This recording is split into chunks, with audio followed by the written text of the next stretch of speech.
미영아, 지난주 시장에서 동네 사람들한테 뭐라고 했지? 어머님, 그게 무슨 말씀이세요? 어제도 새벽 3시에 깨워서 집이 어디냐고 물어본다고 했지?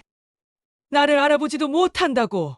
30년간 써온 이 일기장에 다 기록했어. 너의 거짓말 하나하나를 말이야. 어머님, 저는 정말 어머님을 위해서 30년이야. 미영아, 30년간 너를 친딸처럼 여기고 살았는데 내가 이렇게 당해야 하는 거냐? 안녕하세요, 여러분. 오늘 들려드릴 이야기는 한 통의 사연으로 시작됩니다. 75세 할머니가 보내주신 이야기인데요. 평생을 가족을 위해 헌신하며 살아오신 한 분의 마지막 선택에 관한 이야기입니다. 사연을 시작하기 전에 이런 진솔한 이야기들을 계속해서 여러분과 나누고 싶습니다. 구독과 좋아요 버튼을 눌러주시면 제게 큰 힘이 됩니다. 30년간 며느리를 친딸처럼 키우고 사랑했던 한 할머니. 하지만 치매 진단을 받은 순간 그 며느리의 진짜 얼굴을 보게 됩니다. 과연 이 할머니는 어떤 선택을 하게 될까요? 지금부터 시작하겠습니다. 새벽 5시 반, 어김없이 눈이 떠졌습니다. 75년을 살아오면서 몸에 밴 습관이었죠. 창밖으로는 아직 어둠이 깔려 있었지만 저는 조용히 침대에서 일어나 부엌으로 향했습니다. 며느리 미영이와 아들 수호, 그리고 손녀 소희를 위한 아침 준비를 시작할 시간이었습니다. 30년간 변함없는 저의 일과였습니다. 먼저 보리차를 끓이고 된장찌개용 멸치 육수를 우려내고 밥솥에 깨끗이 씻은 쌀을 안쳤습니다. 김치 냉장고에서 익은 배추김치를 꺼내 적당히 썰어 접시에 담고 어제 만들어둔 나물들을 작은 그릇에 나누어 담았습니다. 모든 것이 평소와 같았습니다. 아니, 평소와 같아야 했습니다. 그런데 가스레인지 앞에 서서 육수를 젓던 제 손이 문득 멈췄습니다. 뭔가 이상했습니다. 분명히 멸치와 다시마를 넣고 물을 끓였는데 냄비 안에는 그저 맑은 물만 보글거리고 있었습니다. 멸치는 어디 갔지? 당황한 마음으로 주변을 둘러보니 싱크대 옆 도마 위에 멸치 한 움큼이 그대로 놓여 있었습니다.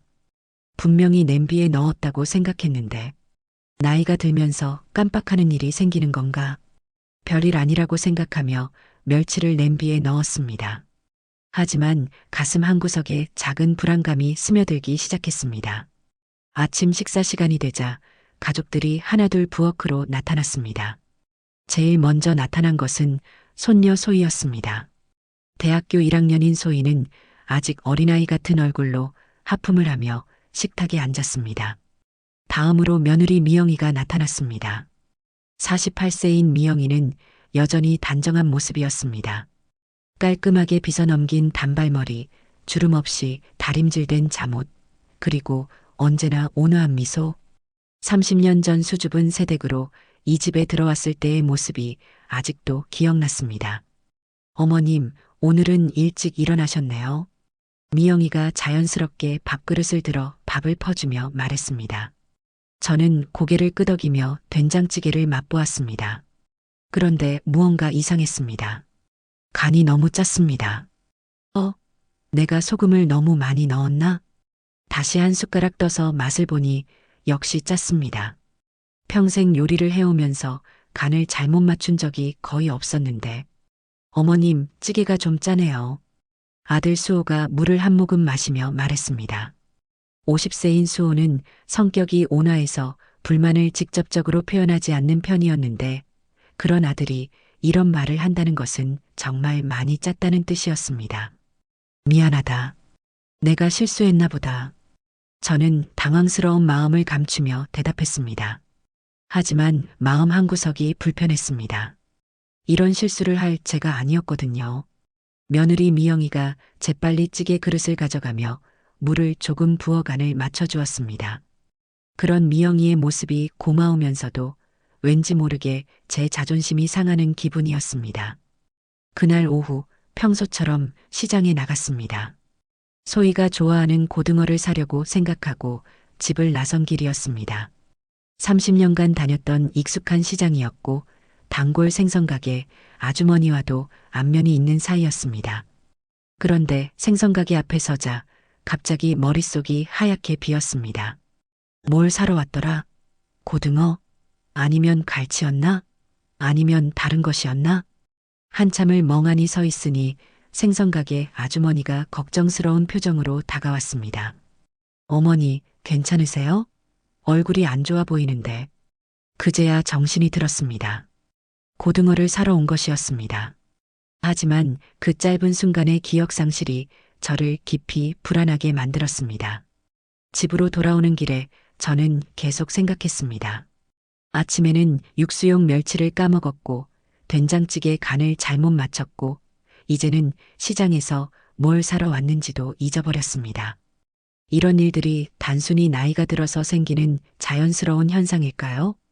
집에 도착하니 며느리 미영이가 거실에서 텔레비전을 보고 있었습니다. 제가 들어서는 것을 보고 반갑게 맞이했습니다. 어머님 다녀오셨어요? 고등어 사셨나요? 응, 샀다. 제가 간단히 대답하며 부엌으로 향하려는데 미영이가 뭔가 이상한 표정을 지었습니다. 제 손에 들린 비닐봉지를 보는 듯한 표정이었는데 그 시선이 왠지 의아해 보였습니다. 그때야 깨달았습니다. 고등어를 사러 간다고 했는데 제 손에 들린 것은 배추 한 포기였습니다. 순간 얼굴이 화끈거렸습니다. 고등어를 사러 갔다가 배추를 사서 온 것입니다. 그것도 집에 배추가 넘쳐나는데 말입니다. 며느리 미영이는 아무 말 하지 않았지만 그 눈빛이 예전과 다름을 저는 느낄 수 있었습니다. 걱정 어린 시선이긴 했지만 뭔가 다른 감정도 섞여 있는 것 같았습니다.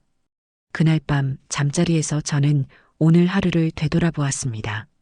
멸치를 넣지 않은 육수, 짜게 간을 맞춘 된장찌개, 시장에서의 기억 상실, 그리고 고등어 대신 사온 배추. 모든 것이 평소에 저답지 않았습니다.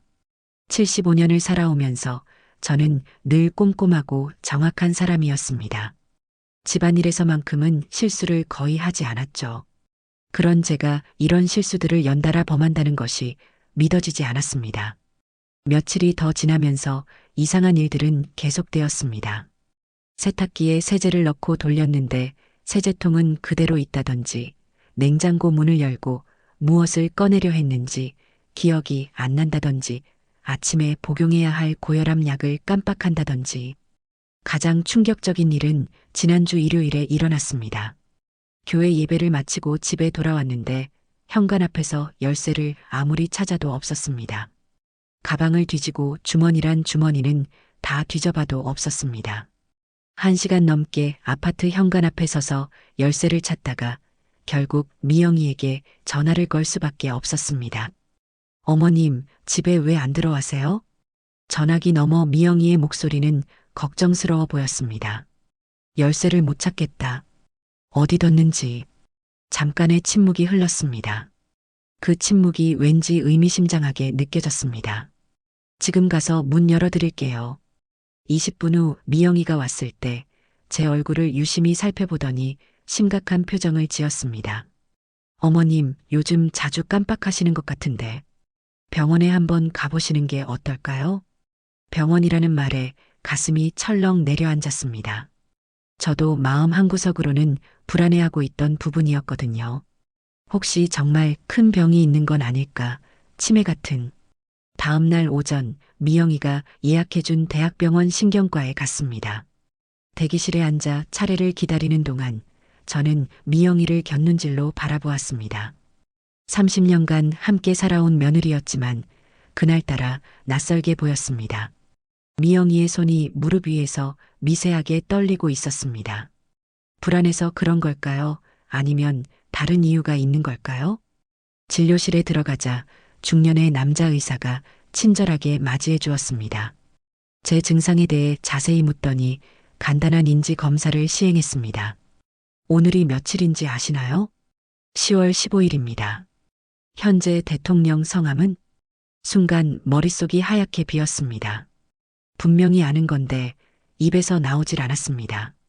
답답한 마음에 이마에서 식은땀이 났습니다. 간단한 계산 문제도 평소보다 훨씬 오래 걸렸고 의사가 말한 단어들을 기억해내는 것도 어려웠습니다. 검사를 받는 내내 제 자신이 초라하게 느껴졌습니다. MRI와 혈액 검사까지 마친 후 의사는 진중한 표정으로 결과를 설명해 주었습니다. 검사 결과를 종합해보면 경도인지 장애에서 초기 치매로 넘어가는 단계로 보입니다. 치매. 그 한 단어가 제 귓가에서 맴돌았습니다. 75년 인생을 살아오면서 수많은 어려움을 겪었지만 이번만큼 절망적인 소식은 없었습니다. 옆에 앉은 미영이가 제 손을 잡았지만 그 손길이 따뜻하게 느껴지지 않았습니다. 오히려 어딘가 차갑고 계산적인 느낌이 들었습니다. 진료실을 나와 복도를 걸으며 저는 멍한 상태였습니다. 남편을 잃고 홀로 자식들을 키우며 겪은 고난, 생활고에 시달리며 억척같이 살아온 세월들. 그 모든 것을 이겨내며 여기까지 왔는데 치매라니. 집으로 돌아오는 차 안에서 미영이가 말했습니다. 어머님, 수호한테는 제가 적당히 말할게요. 너무 충격받을까 봐요. 저는 고개만 끄덕였습니다. 말할 기운이 없었거든요. 그리고 앞으로는 가스나 외출할 때 더 조심하셔야 할 것 같아요.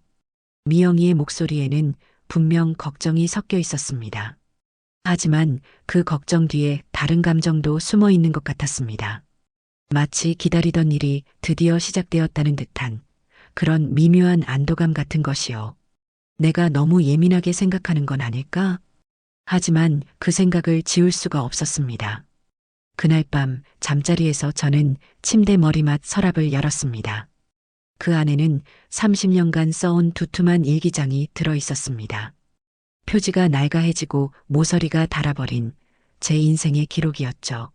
일기장을 펼치자 며느리와 관련된 추억들이 차례대로 나타났습니다. 1994년 3월 5일 미영이가 임신 소식을 알려왔다. 기뻐하며 우는 모습이 사랑스럽다. 1999년 7월 12일 미영이가 내 생신상을 정성껏 차려주었다. 고마운 며느리다. 2010년 8월 20일 소의 학용품 사러 미영이와 함께 나갔다. 아이를 위해 아끼지 않는 모습이 기특하다. 30년간의 기록들을 읽으면서 저는 다시 한번 확신했습니다. 미영이는 정말 좋은 며느리였다고. 제가 치매 때문에 이상한 생각을 하는 것뿐이라고. 그런데 일기장을 덮으려던 순간 최근 몇 달간의 기록들이 눈에 띄었습니다. 2024년 6월 3일 미영이가 내 통장 관리를 도와준다며 가져갔다. 고맙긴 하지만 왠지. 2024년 8월 17일 미영이가 집 구조 변경을 제안했다. 내 방을 좁히고 거실을 넓히자고. 2024년 9월 25일 소희 등록금 때문에 적금을 깨야 한다고 했는데 소희는 장학금을 받는다고 했었는데 손끝이 차가워졌습니다. 이 기록들을 쓸 때는 그냥 일상의 일부로만 여겼는데 이렇게 연달아 보니 뭔가 이상한 패턴이 보였습니다. 마치 미영이가 조금씩 아주 조금씩 제 재산과 공간에 관심을 보이기 시작했다는. 아니다. 내가 치매 때문에 괜한 의심을 하는 거야. 저는 일기장을 덮고 불을 껐습니다. 하지만 마음이 편하지 않았습니다. 복도 너머에서 아들과 며느리가 작은 목소리로 대화하는 소리가 희미하게 들려왔습니다. 이제 어떻게 할까? 조심스럽게 접근해야지. 그래도 우리가. 중간중간 끊어진 대화였지만 제 심장은 점점 더 빠르게 뛰기 시작했습니다. 30년간 한 번도 의심해 본 적 없던 며느리. 항상 고마워했던 고마운 식구. 하지만 치매 진단을 받은 그날부터 저는 처음으로 의문을 품게 되었습니다. 과연 미영이는 정말로 저를 걱정해서 그러는 것일까요? 아니면 다른 이유가 있는 걸까요? 머리맡 서랍 속 일기장은 여전히 저를 기다리고 있었습니다. 30년간의 진실이 담긴 그 기록들이 제가 놓치고 있던 무언가를 알려줄지도 모른다는 생각이 들었습니다. 그 밤 저는 처음으로 며느리에 대한 의심의 씨앗을 마음에 품고 잠들었습니다. 치매 진단을 받은 지 일주일이 지났습니다. 그 사이 집안 분위기가 미묘하게 달라진 것을 느낄 수 있었습니다. 며느리 미영이의 시선이 예전과 달랐고 아들 수호는 저를 대할 때마다 어색한 미소를 지었습니다. 손녀 소희만이 여전히 자연스럽게 제게 다가와 안겨주곤 했습니다. 아침마다 고혈압 약을 챙겨 먹는 것도 이제는 미영이의 감시하에 이루어졌습니다. 예전에는 제가 알아서 챙겨 먹었는데 이제는 미영이가 약통을 가져다 주며 꼼꼼히 확인하곤 했습니다. 어머님, 약 드셨어요? 하루에도 몇 번씩 되묻는 미영이의 목소리에는 걱정이 담겨 있었지만 동시에 뭔가 다른 감정도 섞여 있었습니다. 마치 제가 정말로 모든 것을 잊어버리기를 기다리는 듯한 그런 미묘한 기대감 같은 것이요. 며칠 전부터는 미영이가 제 외출까지 관리하기 시작했습니다. 평생 혼자서도 잘 다니던 시장과 교회, 동네 한 바퀴 산책까지도 이제는 허락을 받아야 하는 것처럼 되었습니다. 어머님, 어디 가세요? 라고 묻는 미영이의 목소리는 표면적으로는 관심 어린 질문이었지만 제게는 감시당한다는 기분이 들었습니다. 30년간 이런 간섭을 받아본 적이 없었던 저에게는 답답하고 불편한 일이었습니다. 그러던 어느 날 오후 미영이가 거실 소파에 앉아 진지한 표정을 짓고 있었습니다.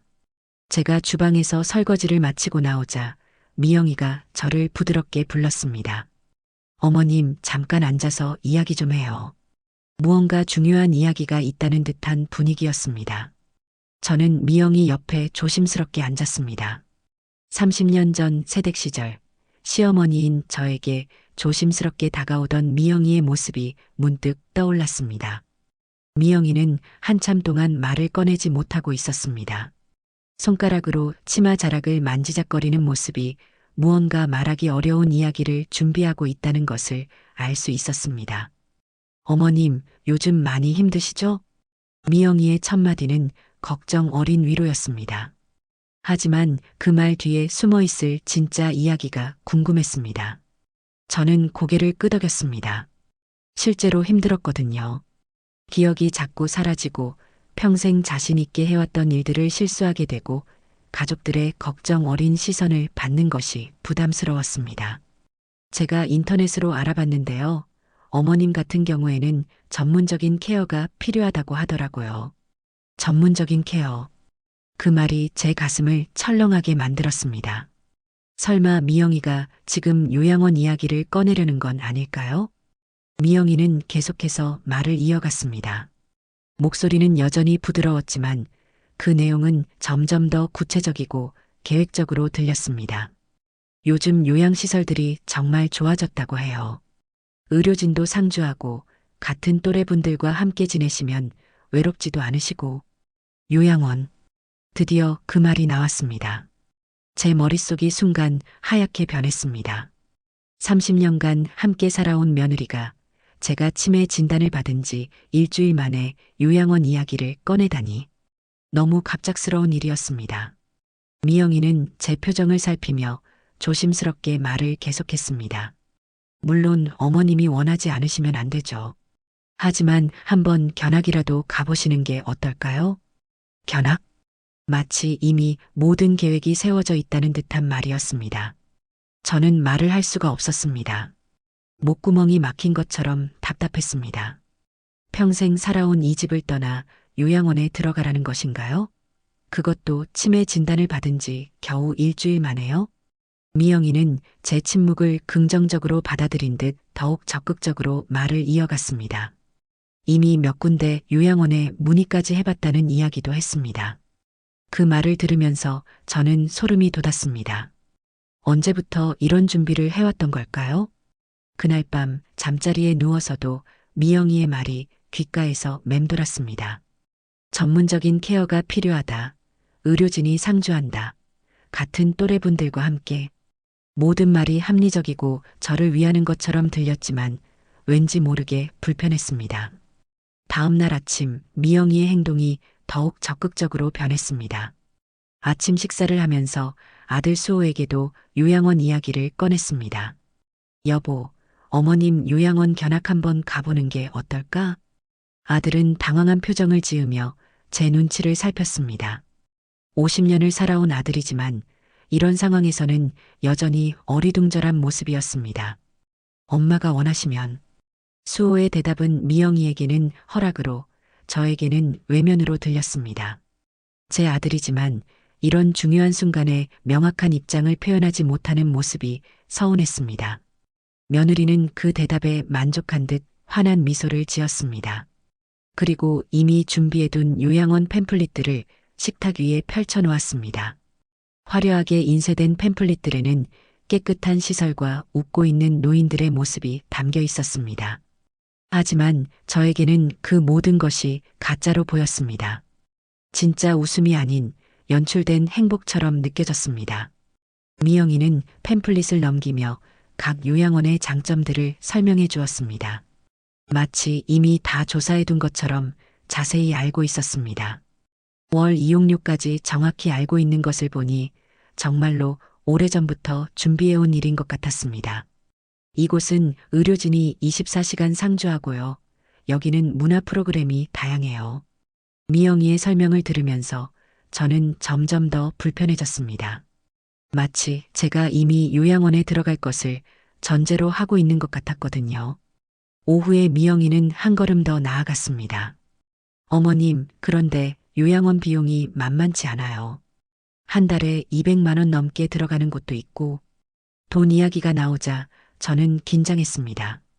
설마 지금 제 재산 이야기를 하려는 건 아니겠죠? 혹시 어머님, 이 집을 정리하는 것도 고려해 보셔야 할 것 같아요. 드디어 나왔습니다. 집을 팔자는 이야기였습니다. 미영이는 조심스럽게 말을 이어갔지만 그 내용은 이미 다 계획되어 있는 것 같았습니다. 이 집을 팔아서 요양원 비용으로 쓰고 남은 돈으로는 수호의 사업 자금도 마련하고 소희의 대학원 학비도 준비하자는 것이었습니다. 제 평생의 보금자리인 이 집을 요양원 비용을 위해 팔자는 것이었습니다. 그것도 제가 치매 진단을 받은 지 고작 일주일 만의 말입니다. 저는 아무 말도 할 수 없었습니다. 너무 충격적이고 갑작스러운 이야기였거든요. 30년간 함께 살아온 며느리가 이렇게 빨리, 이렇게 구체적으로 제 인생을 계획해놓고 있었다니. 그날 저녁 미영이는 동네 부동산 중개업소에서 받아온 집값 시세표까지 보여주었습니다. 어머님, 이 동네 집값이 많이 올랐어요. 지금 팔면 꽤 좋은 가격을 받을 수 있을 것 같아요. 부동산 시세표를 보는 미영이의 눈빛이 이상했습니다. 마치 이미 그 돈이 자신의 것인 양 계산하고 있는 것 같았습니다. 그 순간 저는 깨달았습니다. 미영이에게 제 치매 진단은 걱정거리가 아니라 기회였다는 것을. 30년간 기다려온 기회 말입니다. 그날 밤 저는 다시 일기장을 꺼내 들었습니다. 30년간의 기록들을 다시 찬찬히 들여다보기 시작했습니다. 이번에는 다른 관점에서 읽어보았습니다. 미영이의 변화가 언제부터 시작되었는지, 제 재산과 관련된 이야기들이 언제부터 나오기 시작했는지 유심히 살펴보았습니다. 2020년 4월 10일 미영이가 보험 정리를 도와주겠다며 서류들을 정리해갔다. 2021년 11월 23일 미영이가 은행 업무를 대신 처리해주겠다고 했다. 고맙긴 하지만 왜 갑자기? 2023년 2월 14일 미영이가 집 리모델링 이야기를 꺼냈다. 제 방을 줄이고 거실을 넓히자는 제안. 2024년 5월 30일 미영이가 제 건강을 핑계로 운전을 그만두라고 했다. 차를 팔자는 제안까지. 일기장을 읽으면서 저는 소름이 돋았습니다. 미영이의 변화가 하루아침에 일어난 것이 아니었습니다. 몇 년 전부터 조금씩, 아주 조금씩 제 재산과 생활에 개입하기 시작했던 것입니다. 제가 그동안 놓치고 있었던 신호들이 일기장을 통해 드러나기 시작했습니다.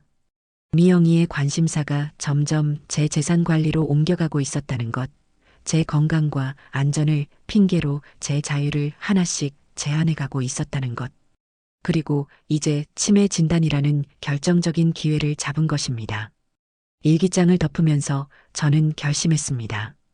더 이상 당하고만 있을 수는 없다는 것을.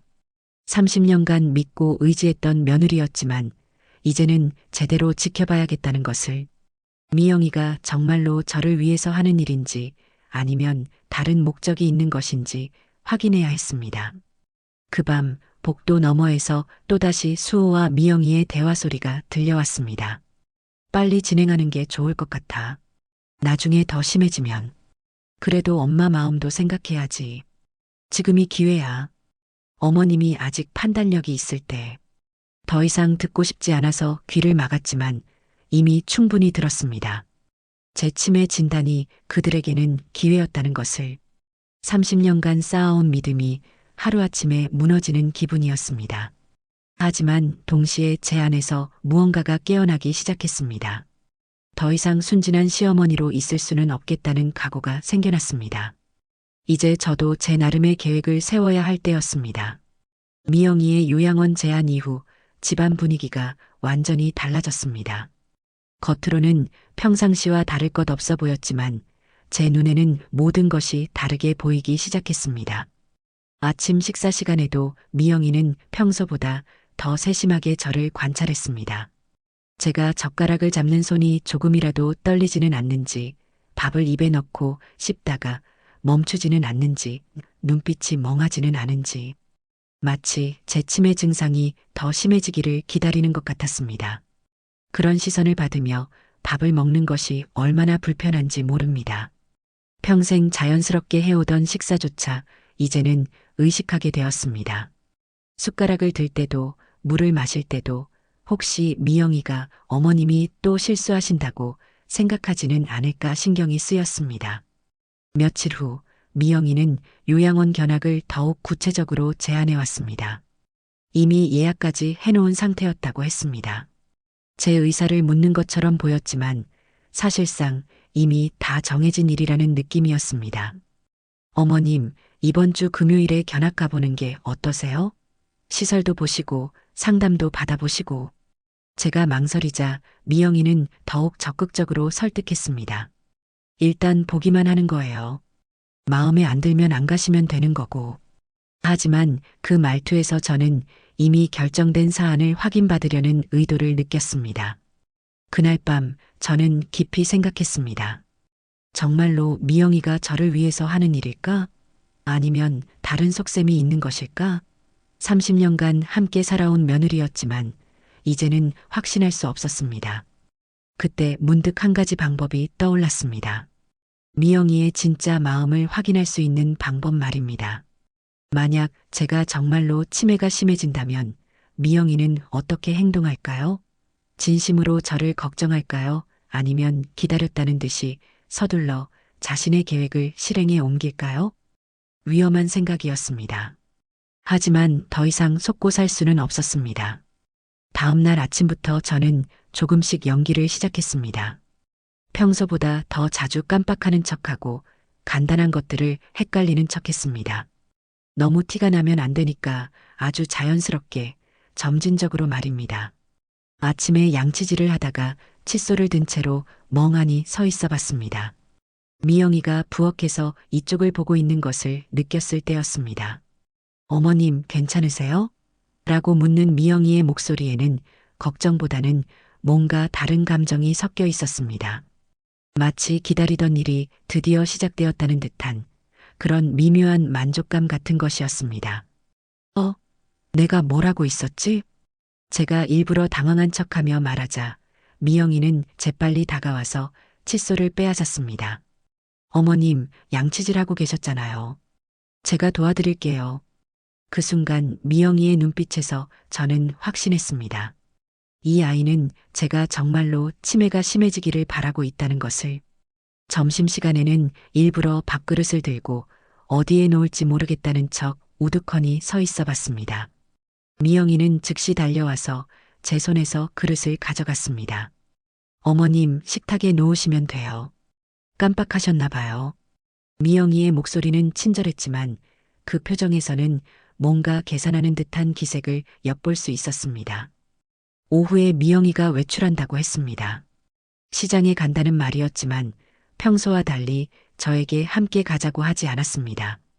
예전에는 항상 어머님도 바람 쐬러 나가세요라고 했었는데 말입니다. 어머님, 제가 시장 다녀올게요. 혹시 필요한 거 있으면 말씀하세요. 미영이가 나간 후 저는 조용히 집안을 살펴보았습니다. 뭔가 이상한 느낌이 들었거든요.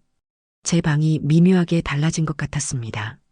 서랍장 위에 놓여있던 물건들의 위치가 조금씩 바뀌어 있었습니다.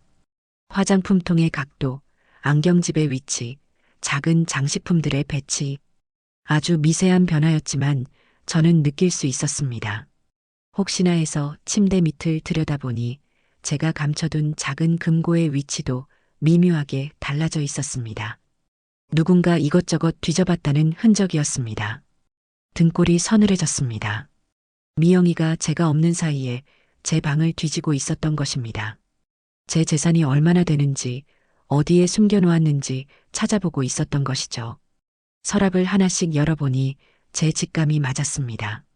통장들이 들어있는 서랍, 보석함, 심지어 옷장 깊숙한 곳까지 모든 곳이 누군가 조심스럽게 뒤진 흔적이 있었습니다. 가장 충격적인 것은 제 일기장이 있는 서랍이었습니다. 평소 제가 놓는 위치와 미묘하게 달라져 있었거든요. 설마 미영이가 제 일기까지 읽어봤을까요? 일기장을 펼쳐보니 최근에 쓴 페이지들에 작은 지문이 묻어 있었습니다. 제 것이 아닌 다른 사람의 지문이었습니다. 온몸에 소름이 돋았습니다. 30년간 함께 살아온 며느리가 제 등 뒤에서 이런 일을 하고 있었다니. 제 사생활을 몰래 들여다보고 제 재산을 파악하고 심지어 제 마음속 이야기까지 엿보고 있었던 것입니다. 그 순간 저는 결심했습니다. 더 이상 가만히 당하고 있을 수는 없다고. 미영이가 게임을 시작했다면 저도 제 나름의 게임을 시작해야겠다고. 2시간 후 미영이가 돌아왔습니다. 시장 봉지를 들고 자연스럽게 들어오는 모습이었지만 저는 이제 그 연기를 다 알 수 있었습니다. 어머님, 시장에 좋은 과일이 많이 나왔네요.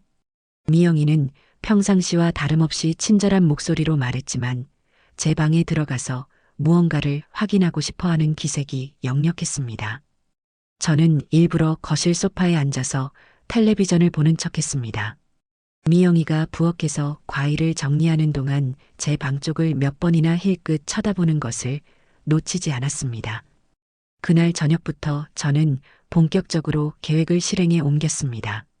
미영이의 진짜 속마음을 확인하기 위해서는 제가 정말로 치매가 심해졌다고 믿게 만들어야 했습니다. 저녁 식사 때 일부러 젓가락질을 어설프게 해봤습니다. 반찬을 집으려다가 놓치는 척하고 밥을 먹다가 멍하니 공중을 바라보기도 했습니다. 어머님, 괜찮으세요? 미영이가 걱정스럽게 묻는 척했지만 그 눈빛에서는 오히려 기대감을 읽을 수 있었습니다. 그날 밤 일부러 화장실에서 큰 소리로 혼잣말을 했습니다. 여기가 어디지? 내가 왜 여기 있지? 곧바로 미영이가 달려왔습니다. 어머님, 화장실이잖아요. 깜빡하셨나 봐요. 미영이는 걱정스러운 표정을 지었지만 제게는 그것이 가식으로 보였습니다. 오히려 속으로는 드디어 시작되었구나라고 생각하고 있는 것 같았습니다. 다음 날 아침 미영이의 행동은 더욱 적극적으로 변했습니다. 제가 어떤 행동을 할 때마다 세심하게 관찰하고 제 상태를 체크하려고 했습니다.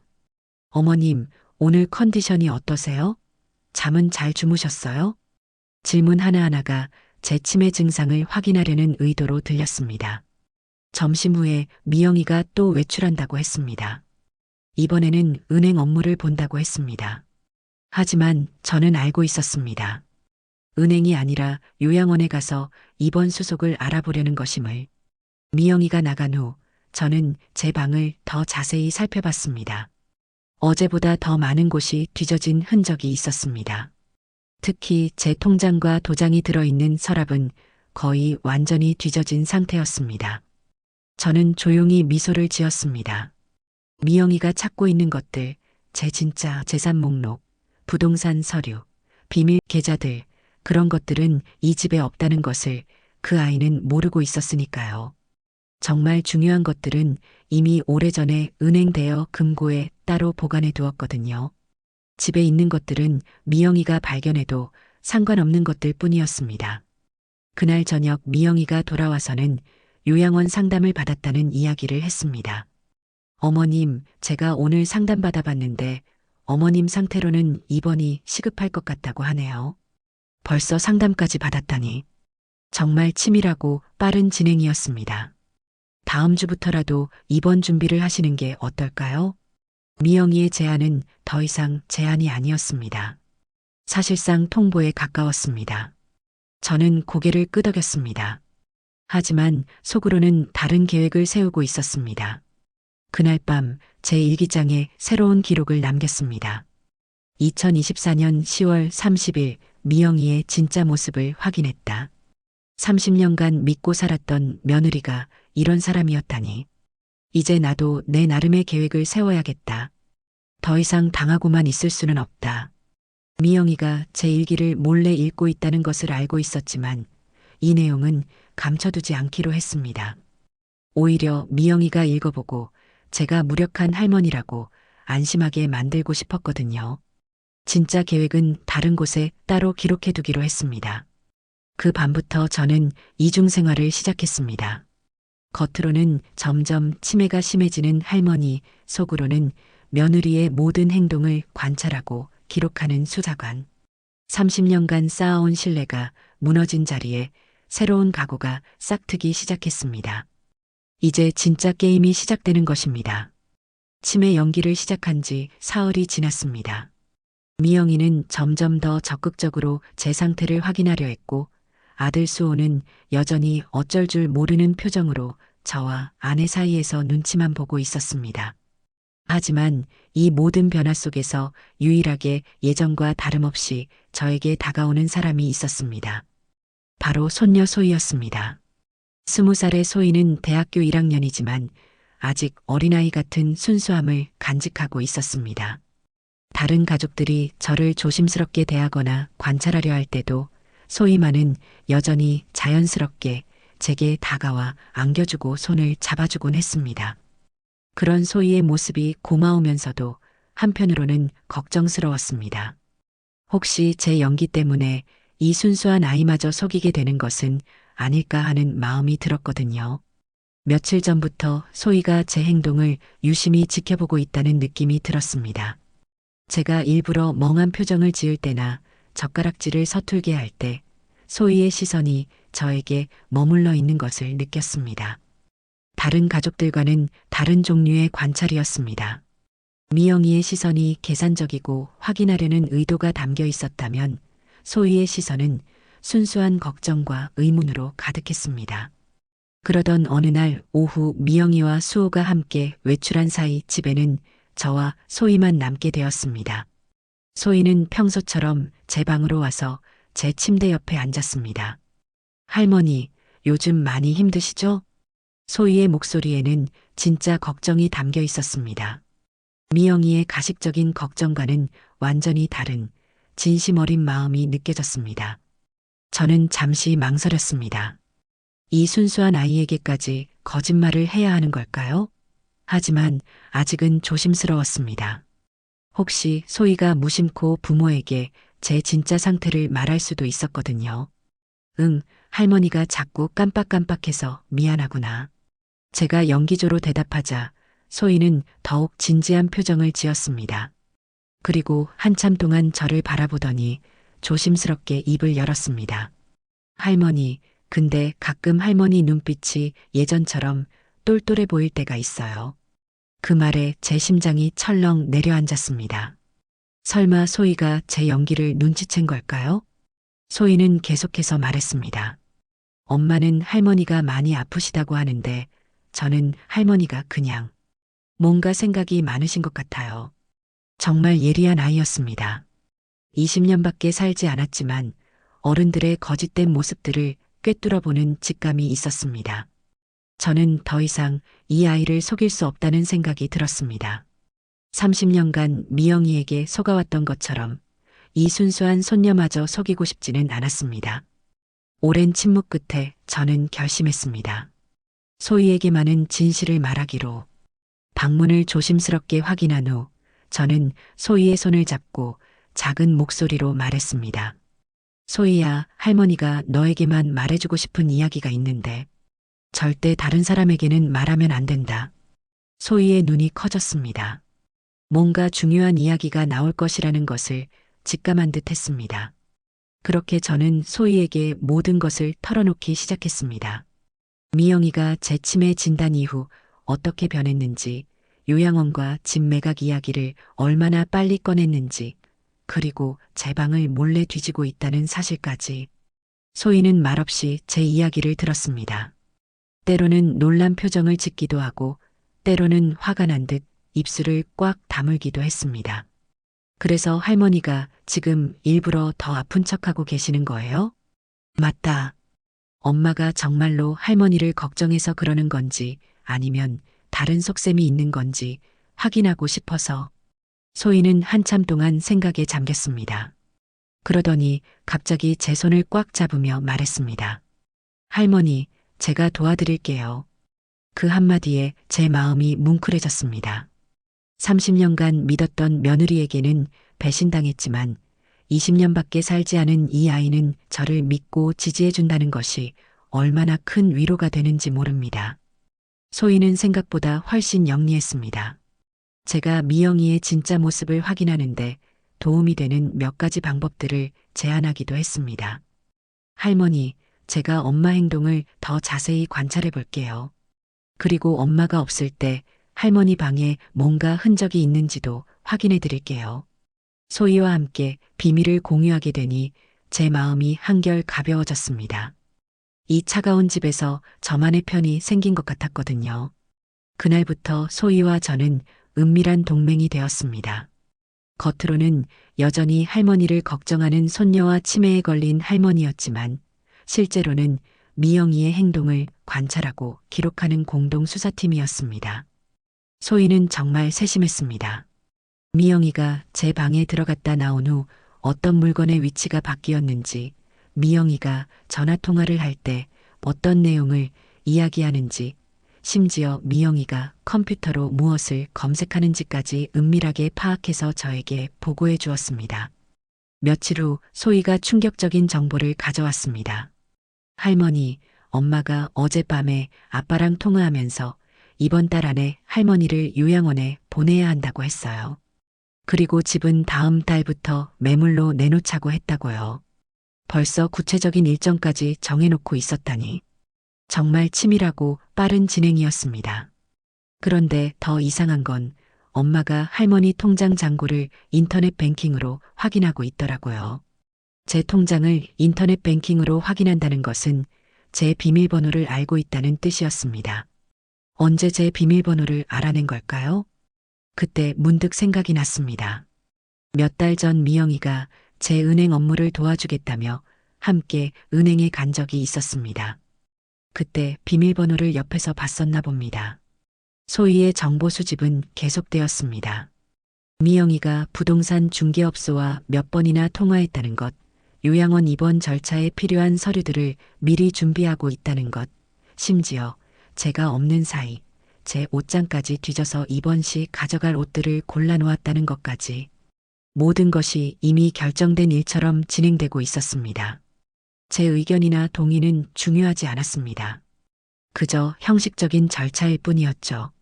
어느 날 저녁 미영이가 수호를 설득하는 장면을 소희가 목격했습니다. 할머니, 엄마가 아빠한테 지금이 기회라고 했어요. 할머니가 아직 정신이 있을 때 서류에 도장을 받아야 한다고. 정신이 있을 때 도장을 받아야 한다는 말에서 섬뜩함을 느꼈습니다. 마치 제가 곧 완전히 정신을 잃을 것처럼 말하고 있었거든요. 소희는 점점 더 화가 나는 것 같았습니다. 처음에는 단순히 할머니를 도와주고 싶은 마음이었는데 점점 자기 엄마의 행동에 대해 실망하고 분노하기 시작했습니다.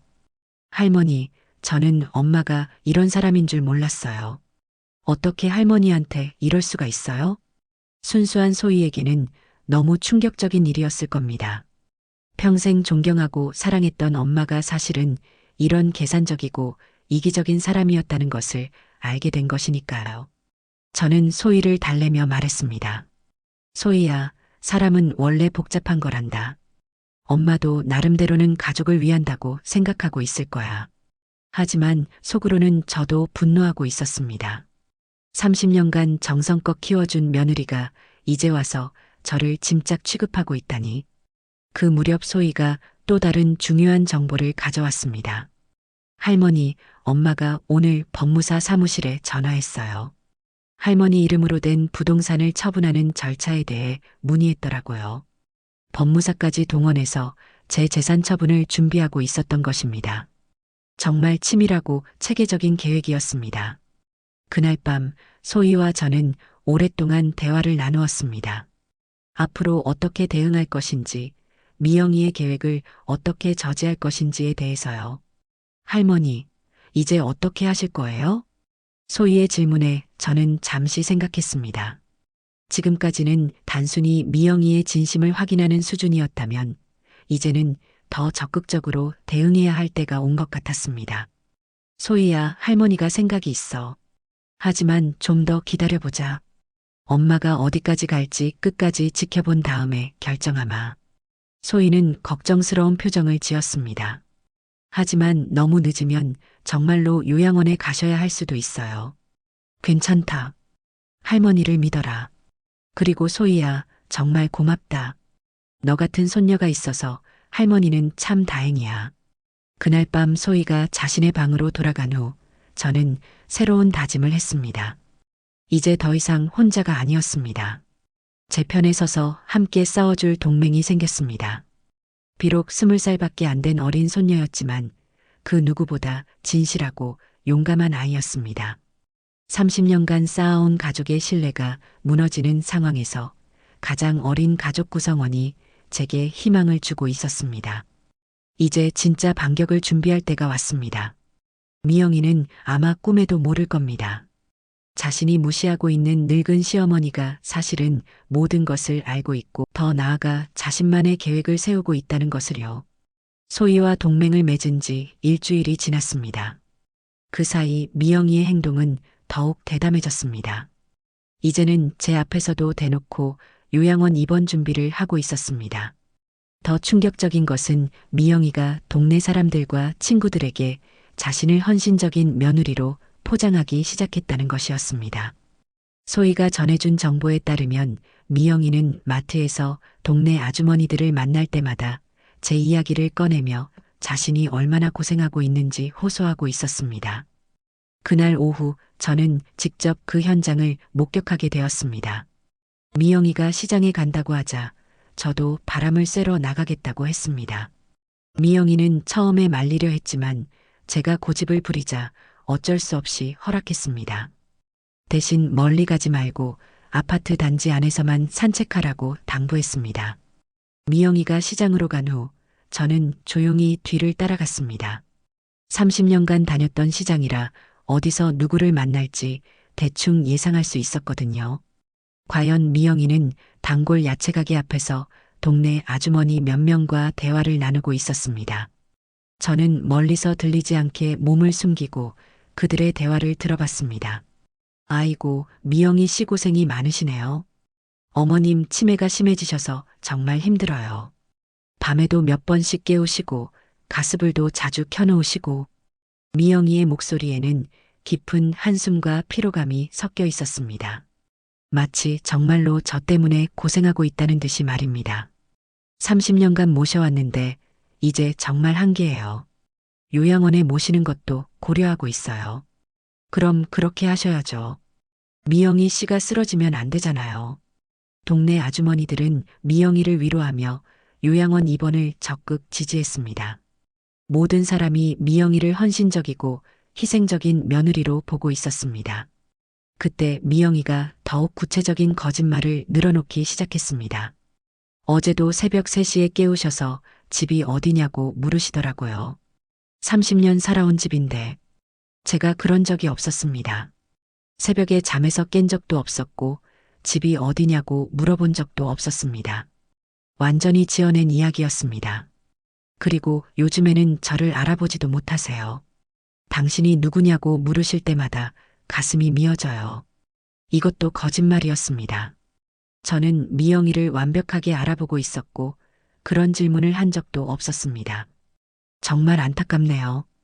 그래도 미영이 씨가 끝까지 모시려고 하시니 어머님이 복이 많으세요. 아니에요. 제가 할 일이죠. 친어머니라고 생각하고 있으니까요. 친어머니라고 생각한다는 말에 제 가슴이 아렸습니다. 한때는 정말로 그런 마음이었을 텐데, 이제는 그저 남들에게 보여주기 위한 가식일 뿐이었습니다. 미영이는 계속해서 거짓 증상들을 늘어놓았습니다. 제가 밥을 먹다가 그릇을 바닥에 떨어뜨린다든지, 화장실 위치를 까먹어서 방을 헤맨다든지, 이미 죽은 남편을 찾는다든지, 모두 지어낸 이야기들이었습니다. 듣고 있던 동네 아주머니들은 점점 더 미영이를 동정하며 칭찬했습니다. 세상에 그런 며느리가 어디 있어요. 요즘 같은 세상에 정말 복받을 일 하시는 거예요. 미영이는 그런 칭찬에 겸손한 척하면서도 만족스러운 표정을 지었습니다. 그리고 마지막에 결정적인 한마디를 덧붙였습니다. 사실 제 친정에서는 요양원에 빨리 모시라고 해요. 제가 너무 힘들어하니까. 하지만 전 끝까지 집에서 모시고 싶어요. 완벽한 연기였습니다. 자신이 요양원 입원을 추진하고 있으면서도 마치 끝까지 집에서 모시려는 효부인 것처럼 포장하고 있었습니다. 저는 더 이상 듣고 있을 수 없어서 조용히 그 자리를 떠났습니다. 집으로 돌아오는 길에 온몸이 떨렸습니다. 분노 때문인지 서러움 때문인지 알 수 없었습니다. 30년간 저를 대하는 미영이의 모습이 모두 연기였을까요? 아니면 언젠가부터 변한 것일까요? 어떤 것이 진짜 미영이의 모습이었을까요? 집에 도착했을 때 미영이는 이미 돌아와 있었습니다. 제가 들어서자 걱정스러운 표정을 지으며 다가왔습니다. 어머님, 어디 다녀오셨어요? 걱정했어요. 그 순간 제가 방금 전 시장에서 목격한 장면이 떠올랐습니다. 동네 사람들 앞에서는 저를 치매 환자 취급하며 자신의 고생을 호소하던 그 모습과 지금 저를 걱정하는 척하는 이 모습이 같은 사람인지 믿어지지 않았습니다. 그날 밤 소희가 제 방으로 왔을 때 저는 오늘 있었던 일을 모두 털어놓았습니다. 할머니, 엄마가 그런 거짓말을 하고 다녔다고요? 소희는 충격을 받은 듯 얼굴이 하얗게 질렸습니다. 완전히 지어낸 이야기들이었어. 할머니는 그런 증상들이 전혀 없었는데. 너무해요. 어떻게 그럴 수가 있어요? 순수한 소희에게는 자기 엄마의 이런 모습이 받아들이기 어려웠을 겁니다. 며칠 후 더 충격적인 사실이 드러났습니다. 소희가 미영이의 휴대폰에서 우연히 발견한 메시지 때문이었습니다. 할머니, 엄마가 이모들한테 보낸 메시지를 봤는데요.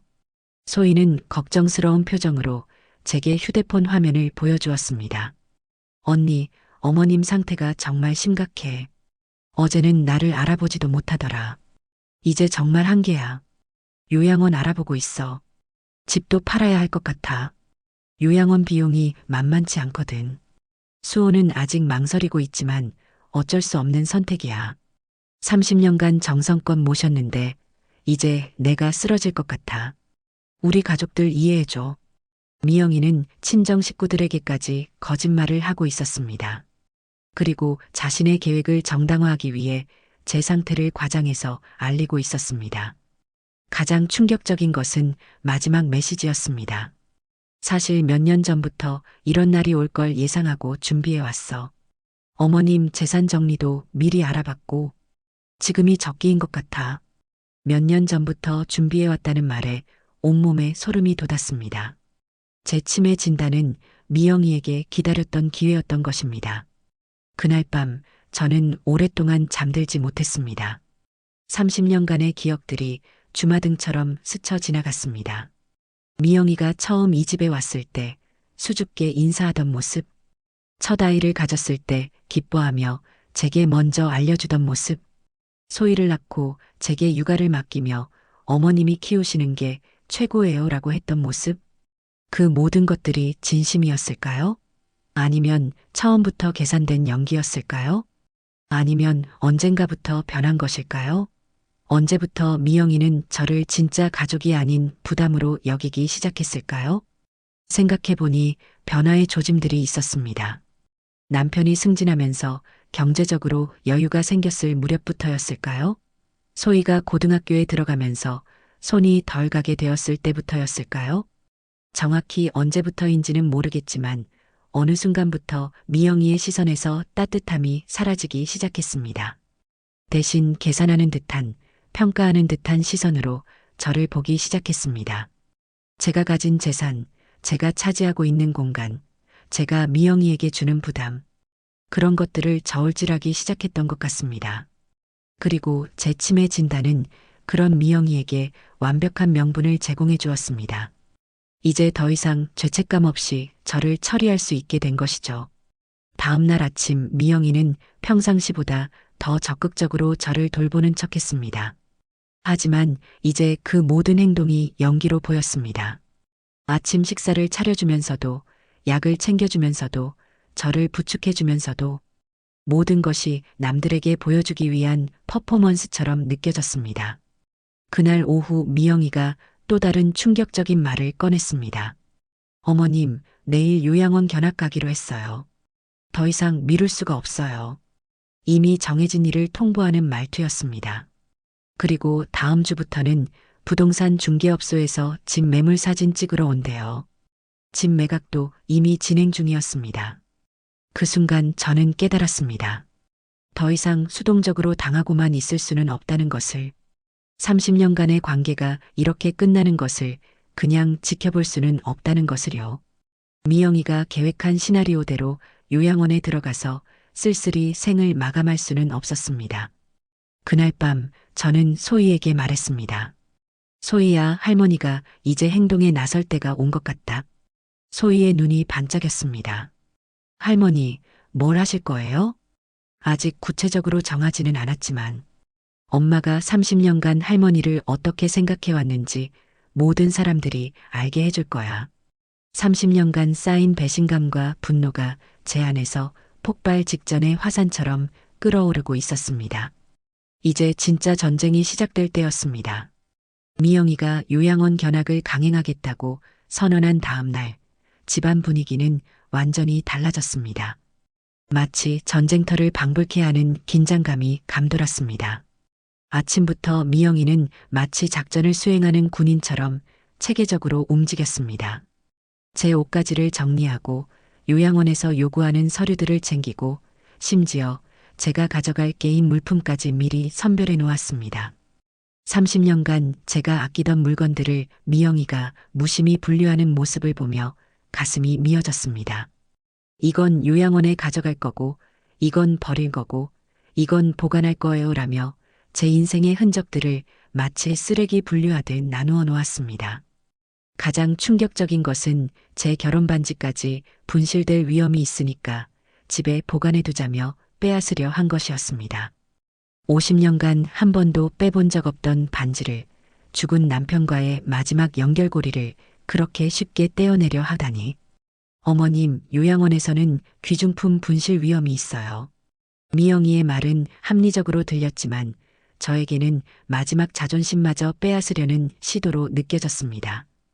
오후에는 부동산 중개업소 직원이 집 매물 사진을 찍으러 왔습니다. 미영이는 제가 모르는 사이에 이미 매매 계약을 준비해 놓고 있었던 것입니다. 부동산 직원은 집안 곳곳을 사진으로 찍으며 좋은 위치에 괜찮은 평수네요라고 평가했습니다. 30년간 제가 정성껏 갖고 온 우리 집이 그저 거래 대상으로 평가받는 모습이 참담했습니다.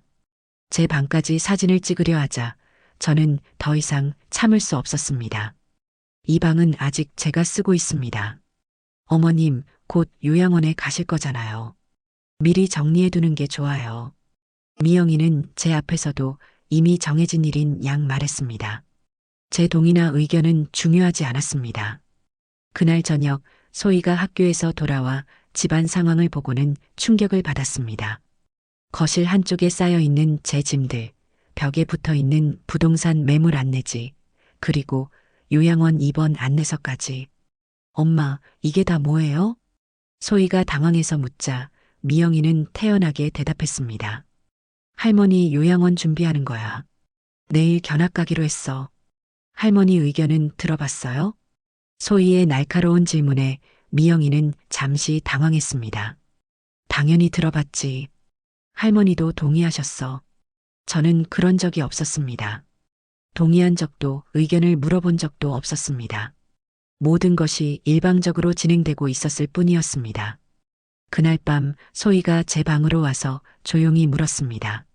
할머니, 정말 요양원에 가고 싶으세요? 제가 고개를 젓자 소희의 얼굴이 단단해졌습니다. 제가 막아볼게요. 하지만 20살 대학생인 소희가 할 수 있는 일에는 한계가 있었습니다. 아무리 용감한 아이라도 어른들의 결정에 맞서기에는 역부족이었죠. 다음 날 아침 미영이는 제게 요양원 견학 옷을 입으라고 했습니다. 마치 죄수복을 입히는 것처럼 느껴졌습니다. 어머님, 오늘 좋은 곳 구경하러 가요. 깔끔하게 차려입으세요. 저는 거부하고 싶었지만 이미 모든 것이 정해진 상황에서 저 혼자 반항한다고 달라질 것은 없어 보였습니다. 요양원으로 향하는 차 안에서 미영이는 계속해서 요양원의 장점들을 설명했습니다. 의료진이 상주한다는 것, 같은 나이대 분들과 함께 지낼 수 있다는 것, 문화 프로그램이 다양하다는 것. 하지만 제 귀에는 그 모든 말이 공허하게 들렸습니다. 결국 저를 집에서 내보내려는 구실일 뿐이었으니까요. 요양원에 도착하자 시설 관계자가 나와 친절하게 맞아주었습니다. 깔끔한 시설, 밝은 조명, 웃고 있는 노인분들. 겉으로 보기에는 나쁘지 않았습니다. 하지만 저는 그 모든 것이 연출된 장면처럼 느껴졌습니다. 진짜 현실은 다를 것이라는 직감이 들었습니다. 상담실에서 원장과 면담을 할 때 미영이는 또다시 거짓말을 늘어놓았습니다. 어머님 상태가 점점 심해지고 있어서요. 집에서는 더 이상 안전하게 돌볼 수가 없어요. 밤에도 몇 번씩 깨우시고 가습을 켜놓으시는 일도 자주 있고. 원장은 고개를 끄덕이며 미영이의 말에 동조했습니다. 가족분이 많이 힘드셨겠어요. 저희가 전문적으로 케어해드리겠습니다. 그 순간 저는 깨달았습니다. 이 모든 것이 이미 정해진 시나리오라는 것을, 제 의견이나 의사는 중요하지 않다는 것을, 저는 그저 처리해야 할 대상일 뿐이었습니다. 상담이 끝나고 시설을 둘러볼 때 저는 다른 입소자들의 모습을 유심히 관찰했습니다. 대부분 무기력하게 앉아 있거나 멍하니 텔레비전만 바라보고 있었습니다. 한 할머니가 저에게 다가와 작은 목소리로 말했습니다. 새로 오시는 분이에요? 여기 생각만큼 좋지 않아요. 그 할머니의 눈빛에서 저는 깊은 외로움과 체념을 읽을 수 있었습니다. 가족들에게 버림받고 이곳에 와서 쓸쓸히 시간을 보내고 있는 모습이었습니다.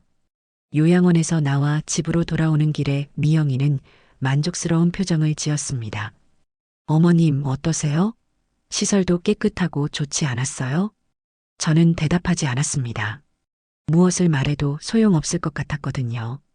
다음 주부터 입소 수속을 진행하려고 해요. 방도 좋은 걸로 배정받았어요. 이미 모든 것이 결정된 것처럼 말하는 미영이를 보며 저는 30년 전 순수했던 새댁의 모습을 떠올렸습니다.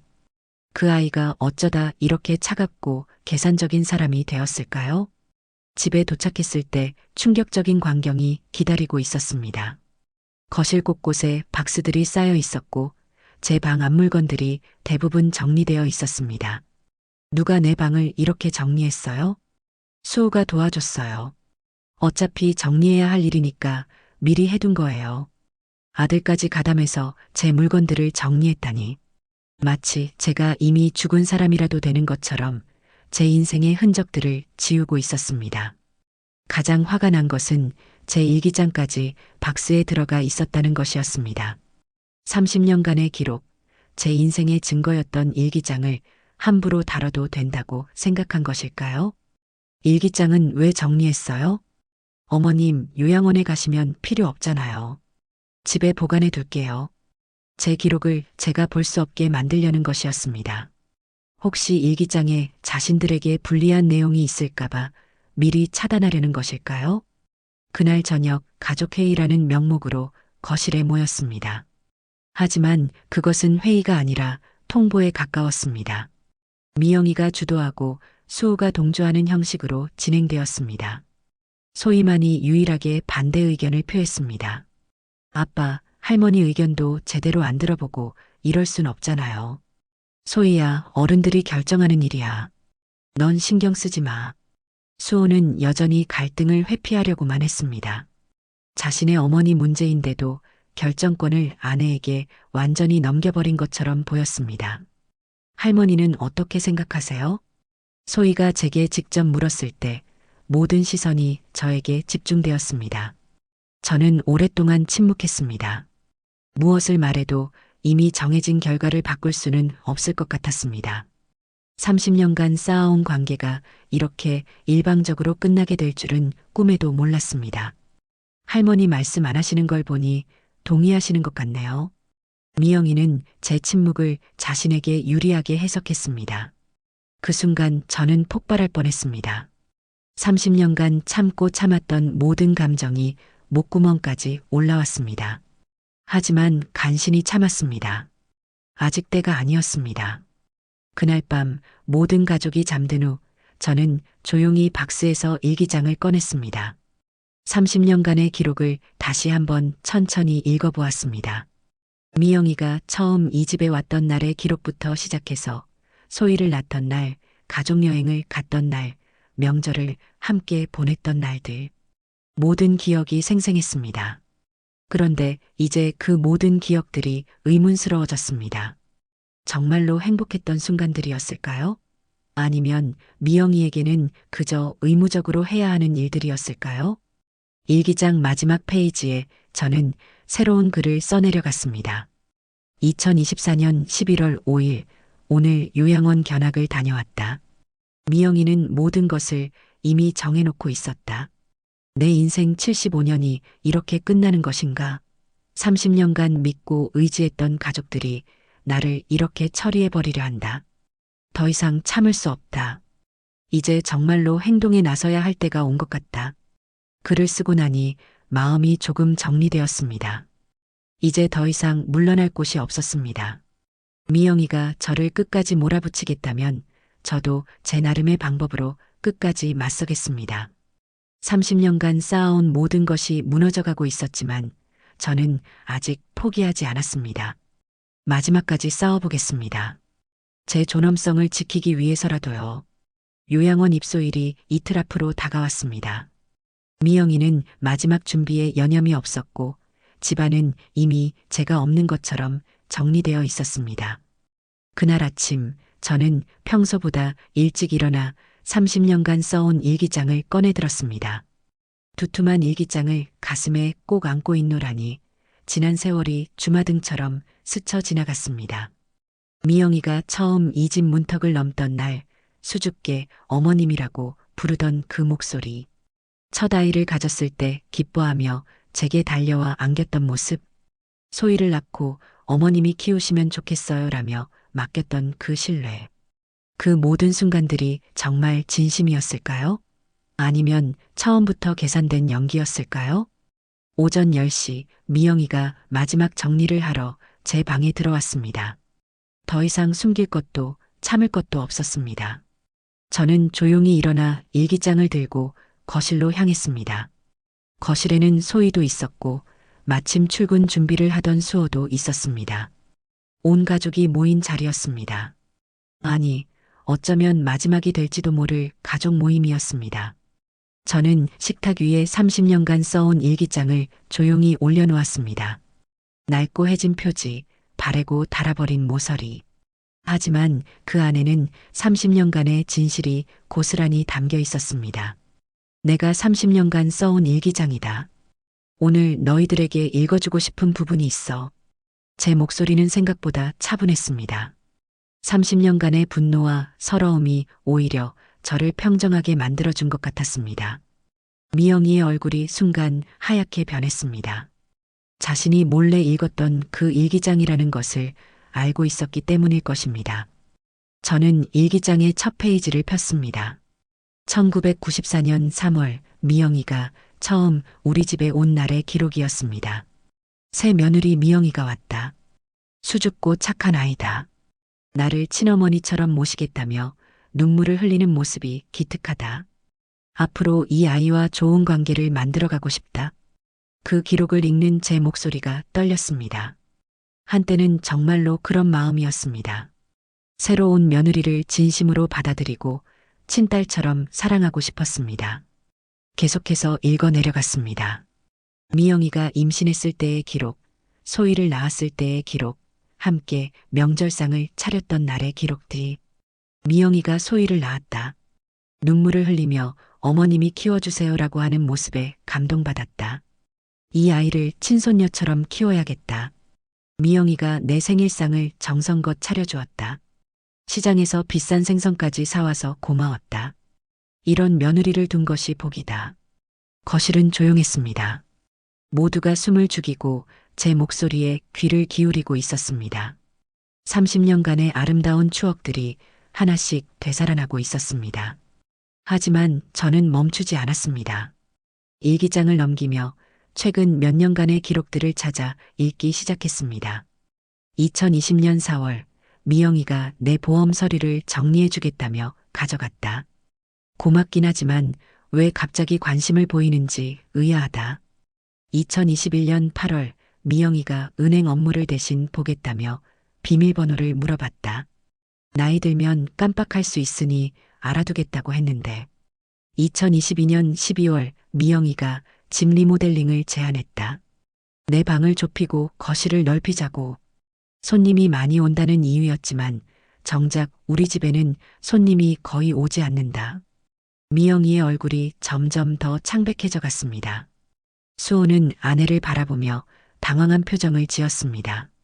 소희만이 저를 지지하는 듯한 눈빛으로 바라보고 있었습니다.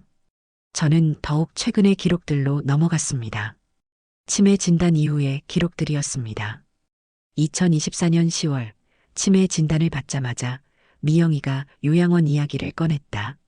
너무 빠른 것 아닌가? 30년을 함께 살았는데 일주일도 안 되어서?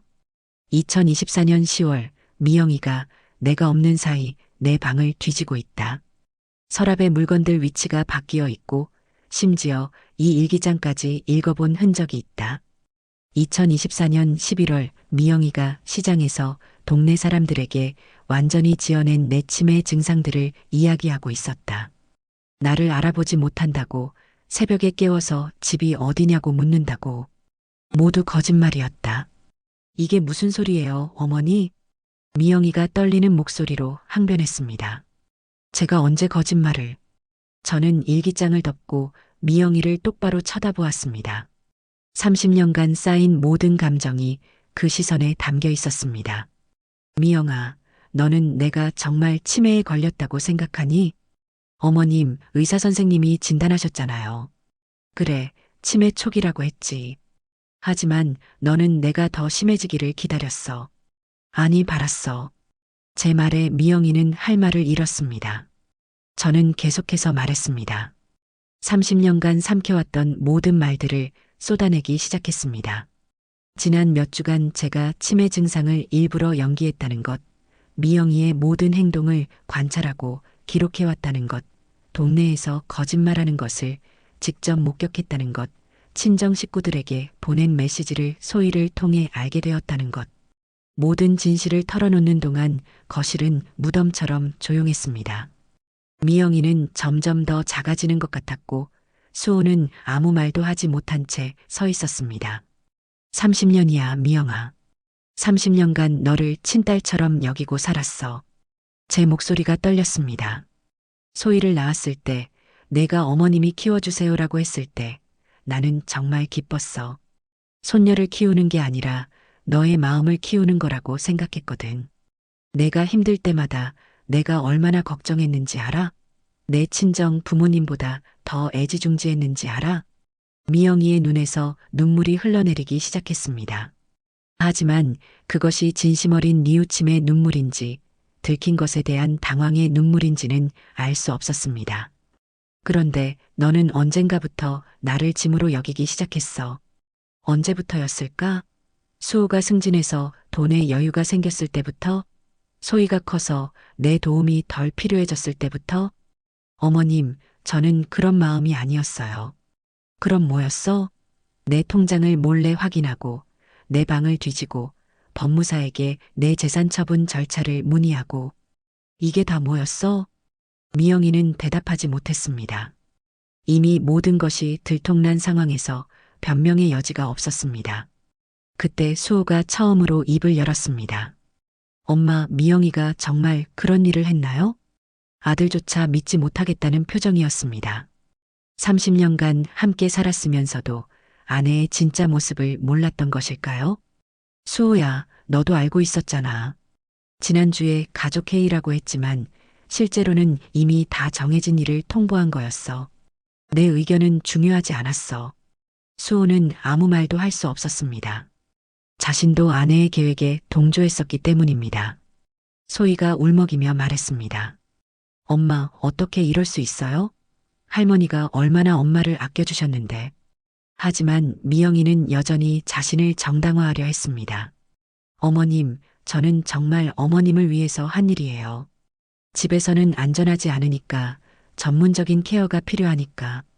그럼 왜 내가 없는 사이에 내 방을 뒤지고 내 일기장을 몰래 읽었어? 그것도 나를 위해서야? 미영이는 더 이상 대답할 수 없었습니다. 저는 일기장의 마지막 페이지를 펼쳤습니다. 어젯밤 써둔 마지막 기록이었습니다. 30년간 나는 미영이를 믿었다. 때로는 내 친딸보다 더 믿었다. 하지만 이제 알겠다. 그 믿음이 일방적이었다는 것을. 미영이에게 나는 언젠가 처리해야 할 짐이었다는 것을. 그래도 나는 후회하지 않는다. 진심으로 사랑했던 30년이었으니까. 그 기록을 읽고 나자 거실에는 완전한 침묵이 흘렀습니다. 미영이가 무릎을 꿇고 제게 매달렸습니다. 어머님, 죄송해요. 정말 죄송해요. 제가 잘못했어요. 하지만 그 사과가 진심인지 아니면 상황을 모면하기 위한 것인지 저는 더 이상 판단할 수 없었습니다. 30년간의 신뢰가 무너진 자리에는 의심만이 남아 있었습니다. 수호도 제게 고개를 숙였습니다. 엄마, 죄송합니다. 제가 상황을 제대로 파악하지 못했습니다. 하지만 이미 늦었습니다. 깨진 그릇은 다시 완전해질 수 없는 법입니다. 저는 일어서서 창밖을 바라보았습니다. 30년간 바라봤던 그 풍경이 오늘따라 다르게 보였습니다. 미영아, 너의 사과를 받아들일게. 하지만 우리 관계는 이제 예전 같을 수 없어. 수호야, 너도 마찬가지야. 내가 내 아들인 건 변하지 않지만 이 일을 어떻게 잊겠니? 30년간 쌓아온 모든 것이 무너졌지만 동시에 저는 해방감을 느꼈습니다.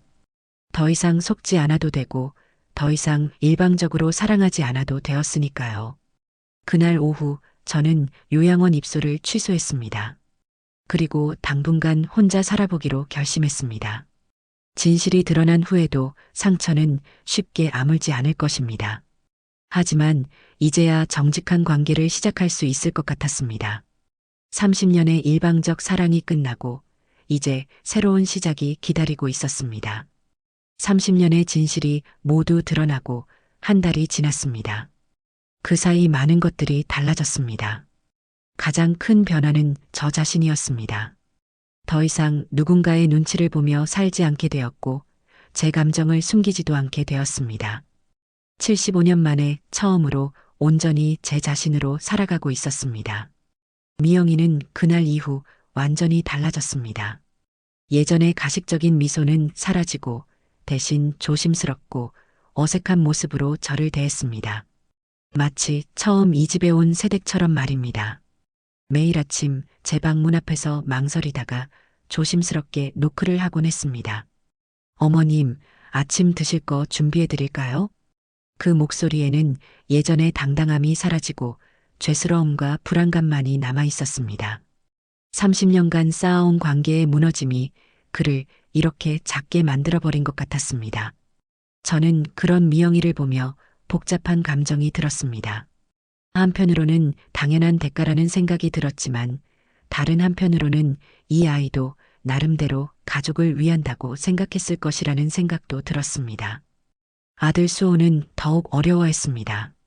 어머니와 아내 사이에서 어떻게 행동해야 할지 몰라 전전긍긍했습니다. 출근할 때도 퇴근할 때도 제 눈치와 아내의 눈치를 동시에 살피는 모습이 안쓰럽기까지 했습니다. 하지만 그것도 수호가 감당해야 할 몫이었습니다. 30년간 어머니와 아내 사이의 관계를 방관하며 살아온 대가였죠. 유일하게 변하지 않은 것은 손녀 소희와의 관계였습니다. 소희는 여전히 저에게 자연스럽게 다가와 안겨주고 학교에서 있었던 일들을 들려주곤 했습니다. 할머니, 오늘 교수님이 발표 잘했다고 칭찬해 주셨어요. 소희의 밝은 목소리를 들을 때만큼은 이 집이 예전처럼 따뜻하게 느껴졌습니다. 하지만 소희조차도 복잡한 마음이었을 것입니다. 평생 존경했던 엄마가 사실은 이런 사람이었다는 사실을 받아들이기 어려웠을 테니까요. 어느 날 저녁 소희가 제게 조심스럽게 물었습니다. 할머니, 엄마를 용서하실 수 있어요? 용서. 그 단어를 듣는 순간 저는 많은 생각이 들었습니다. 30년간의 배신을 과연 용서할 수 있을까요? 아니, 용서해야 하는 걸까요?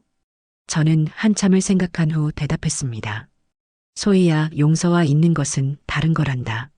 할머니는 엄마를 미워하지는 않아. 하지만 예전처럼 믿을 수는 없어. 그것이 제 솔직한 마음이었습니다. 미영이를 증오하거나 복수하고 싶지는 않았습니다. 하지만 30년간 쌓아온 신뢰가 하루아침에 회복될 수도 없었습니다. 며칠 후 미영이가 저에게 편지를 전해왔습니다. 직접 말하기 어려운 마음을 글로 적었다며 조심스럽게 건넨 편지였습니다.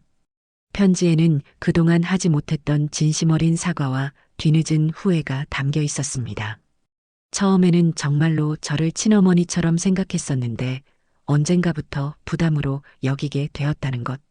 특히 경제적으로 여유가 생기면서 저의 존재가 불편하게 느껴지기 시작했다는 것. 그리고 치매 진단을 받았을 때 마음 한구석에서 이제 기회가 왔다고 생각한 자신이 부끄럽다는 것. 30년간 베풀어 주신 사랑에 이렇게 보답할 줄 몰랐다는 것. 편지를 읽으면서 저는 울컥했습니다. 이제야 미영이의 진짜 마음을 알 수 있었기 때문입니다. 완전히 나쁜 사람은 아니었구나. 다만 인간적인 약함과 욕심에 휩쓸렸던 것뿐이구나.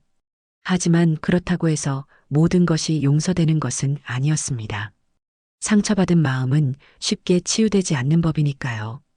그 무렵 저는 중요한 결정을 했습니다. 이 집을 떠나기로 한 것입니다. 30년간 살아온 이 집에는 너무 많은 기억이 서려 있었습니다.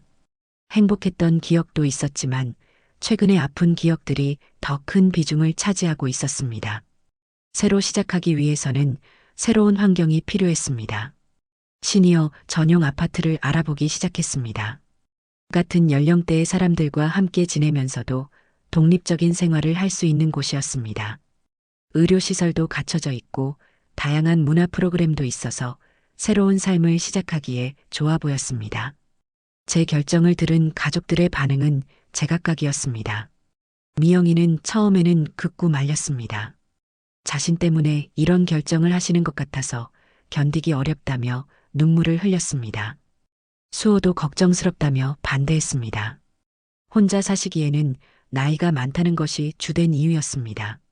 하지만 소희만은 저의 결정을 지지해 주었습니다. 할머니가 행복하실 수 있는 곳이면 어디든 좋아요. 대신 자주 뵈러 갈게요. 소희의 지지가 큰 힘이 되었습니다. 이사를 준비하면서 30년간의 물건들을 정리했습니다. 추억이 담긴 물건들을 하나씩 들여다보며 그 시절을 되돌아보았습니다. 미영이가 처음 와서 함께 찍었던 사진, 소희의 100일 사진, 가족여행 때의 기념품들. 모든 것에 이야기가 있었습니다. 그 과정에서 저는 깨달았습니다. 비록 마지막에는 배신당했지만 30년 중에는 분명 진심 어린 순간들도 있었다는 것을, 그 시간들까지 부정할 필요는 없다는 것을. 이사 전날 밤 가족 모두가 거실에 모였습니다. 어색하고 무거운 분위기였지만 그래도 30년 만에 가장 솔직한 대화를 나눴습니다. 미영이가 먼저 입을 열었습니다. 어머님, 정말 죄송합니다. 그리고 그동안 감사했습니다. 진심이 담긴 사과였습니다. 이제 와서 늦었지만 그래도 하지 않는 것보다는 나았습니다. 수호도 고개를 숙였습니다. 엄마, 제가 더 세심하게 살펴봤어야 했는데. 죄송합니다. 저는 그들을 바라보며 말했습니다. 미안해하지는 마라. 그래도 30년이었어. 좋은 시간도 많이 있었으니까. 완전한 용서는 아니었지만 그래도 화해의 첫걸음이었습니다. 다음 날 시니어 아파트로 이사를 갔습니다. 가족들이 모두 도와주러 왔습니다.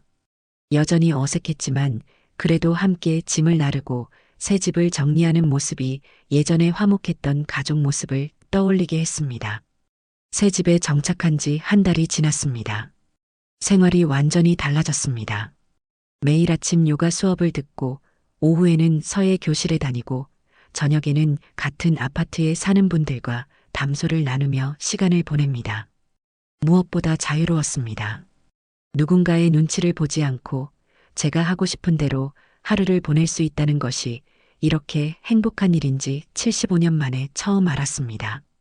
가족들과의 관계도 조금씩 회복되어 가고 있습니다. 일주일에 한 번씩 소희가 놀러 오고 한 달에 한 번 정도는 모두 함께 식사를 합니다. 예전처럼 끈끈하지는 않지만 그래도 가족이라는 끈은 이어져 있습니다. 완전히 회복되지는 않겠지만 그것도 괜찮습니다. 모든 관계가 완벽할 필요는 없으니까요. 며칠 전 미영이가 혼자 놀러 왔습니다. 어색해하면서도 용기를 내어 찾아온 것 같았습니다.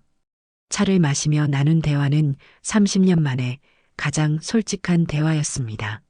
서로의 상처와 오해, 그리고 그럼에도 불구하고 남아있는 정에 대해 이야기했습니다.